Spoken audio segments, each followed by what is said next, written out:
आज हम डिस्कस करेंगे चैप्टर का नाम है माय ग्रैंडमदर हाउस।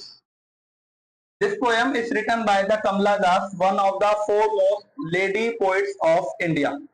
ये पोएम किसने लिखी है? कमला दास ने लिखी है, जो एक बहुत फेमस पोएट है हमारे इंडिया की। ठीक है। She tells about the loss of her grandmother. अब वो किसके बारे में डिस्कस कर रही है कि उसकी ग्रैंडमदर क्या है, यहाँ से दुनिया से जा चुकी है, वो उसको याद कर रही है। She fondly remember that the love used to receive from her grandmother when she was a small child. जब वो बहुत छोटी थी, जनरली क्या थी, वो अपनी दादी की क्या थी, लाडली थी, और वो उसको बहुत ज्यादा क्या करती थी, प्यार करती थी उसकी दादी। तो उसको याद कर रहे हैं। The poet gives us the imaginary of house, वो घर को याद करती है। There is a house which is now far away, जो कि अब बहुत दूर हो चुका है। क्यों हो चुका है? In that house she once lived, the received much love as her grandmother lived once in a this house। जब वो उस घर में रहा करती थी अपनी दादी के साथ, तो उसकी दादी उसको क्या करती थी, बहुत ज्यादा स्नेह करती थी, बहुत ज्यादा प्यार करती थी। ठीक है। She once lived, the received much love as grandmother lived once in a this house, but she is now dead. लेकिन अब उनकी क्या हो चुकी है, डेथ हो चुकी है, मतलब वो मर चुकी है। आगे दे रखा है the house became totally silent. अब वो पूरी तरीके से क्या हो चुका है, शांत हो चुका है उनकी डेथ के बाद। ठीक है। It gave a desert look. Desert look पता है क्या होता है? डेजर्ट लुक का मतलब होता है कि बिल्कुल रेगिस्तान जैसे, बिल्कुल शांत, कोई नहीं, मतलब कोई आवाज नहीं, कोई कुछ नहीं। Snakes move among snake move among books. Among देखो, छोटी छोटी चीजें भी मैं बताता रहता हूँ इंग्लिश की। अच्छा, बिटवीन और अमंग, बिटवीन किसके लिए लगता है? बिटवीन हमेशा दो चीजों के लिए लगता है, कि अगर आप दो चीजों के बीच में बात कर रहे होगे तो क्या लगेगा, बिटवीन लगता है। और दो से ज्यादा चीजों के लिए बात करोगे तो किस क्या लगता है, अमंग लगता है। तो यहां पर देखो, बुक्स तो दो से ज्यादा होंगी ना। अब वो बता रही है कि उन बुकों के बीच में क्या है, अब सांप आते जाते हैं। मतलब देखो, तो वीरान हो चुका है हाउस। ठीक है। When she remember her grandmother after her death, her blood turned gold। Turn cold का मतलब क्या होता है, मतलब दुखी हो जाना, बहुत ज्यादा ठंडा पड़ जाना, कुछ समझ में ना आना। ठीक है। The poet has quite often through the going to the house her grandmother, she has wished to look through the windows or just listen to silent air inside। अब वो उन शांति को सुन सकती है जो उस घर के अंदर है। अब वहां पर कोई भी चहचहाने वाली चीजें नहीं है, शोर शराबा नहीं है। एक तरीके से जैसे भूत बंगला होता है, वैसा वो हो चुका है। ठीक है। She has often desired to bring the darkness of her grandmother's house inside her bedroom. She wants to remain there like a sadly thinking dog. In other words, she is deeply engrossed in the memories of her grandmother। और वो अपनी दादी को याद करते हुए इतना ज्यादा दुखी हो चुकी है कि वो उन यादों में डूब चुकी है अभी तक।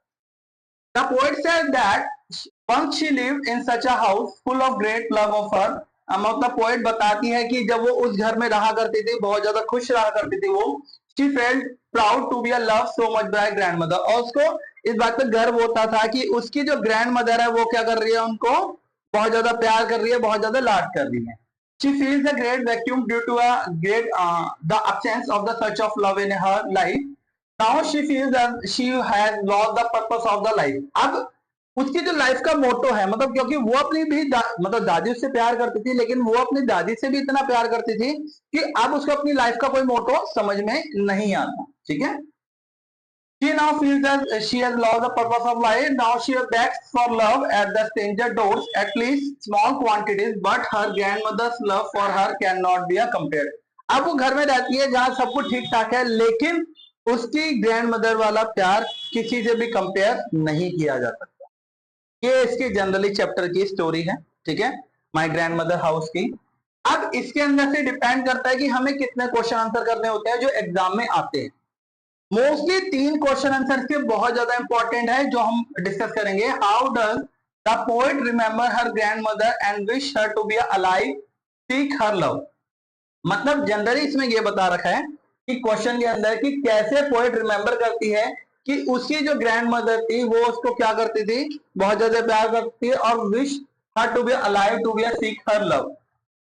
मतलब कि वो जब जिंदा थी, उसका जो मतलब लाइफ थी उसकी, कमला दास की, तो वो उस वक्त कैसी रहा करती थी। The poet got so much love for grand mother, उसको बहुत प्यार मिलता था। बट शी डेड, अब वो डेड हो चुकी है। हाउस वॉर अ डेजर्ट, लोग वो पूरी तरीके से नुकसान हो चुका उसका घर।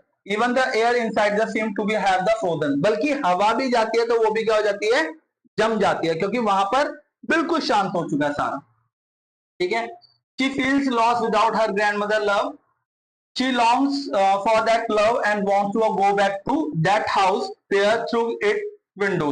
वो चाहती तो है कि उस घर में वापसी चले जाए, लेकिन उस घर की हालत बिल्कुल भी ऐसी नहीं है कि जहां लौट कर जाया जा सके। ठीक है। क्वेश्चन नंबर सेकंड जो मोस्ट इंपॉर्टेंट है, how did she feel when she lived her grandmother house as a young child. जब वो यंग चाइल्ड थी तो वो कैसे, मतलब क्या करती थी, वहां पर फील करती थी, उसको कैसे मजा आता था वहां पर। The point used to be a feel sense of pride living her grandmother house, she receive a great love from her.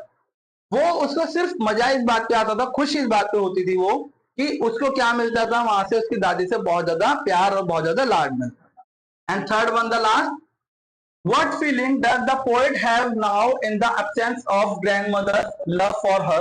What does she want to do? Compensate for the loss of that love. The poet is now their state of loss. She says that she has lost her way. She feels lonely without her grandmother. Now she seeks that love from the people who are strangers to her.